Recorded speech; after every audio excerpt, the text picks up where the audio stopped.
લીમખેડા તાલુકાના દેગાવાડા અને પાણિયા ખાતે શાળા પ્રવેશોત્સવનો શુભારંભ કરાવતા અનુસૂચિત જાતિ કલ્યાણના ડાયરેક્ટર રચિત રાજ. દાહોદ સહિત સમગ્ર રાજ્યમાં આજથી ત્રિદિવસીય શાળા પ્રવેશોત્સવ 2024નો પ્રારંભ થયો છે. ત્યારે દાહોદના લીમખેડા તાલુકાના દેગાવાડા પ્રાથમિક શાળા અને પાણિયા પ્રાથમિક શાળા ખાતે અનુસૂચિત જાતિ કલ્યાણના ડાયરેક્ટર રચિત રાજે ભૂલકાઓને શાળામાં પ્રવેશ અપાવીને શાળા પ્રવેશોત્સવનો પ્રારંભ કરાવ્યો હતો.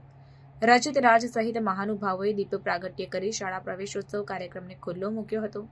શિક્ષણની યાત્રામાં પગરવ માંડતા ભૂલકાઓને શૈક્ષણિક કીટ તેમજ સ્નેહભેર આવકાર આપીને શેડ્યુલ કાસ્ટ ડાયરેક્ટરે શાળામાં પ્રવેશ અપાવ્યો હતો.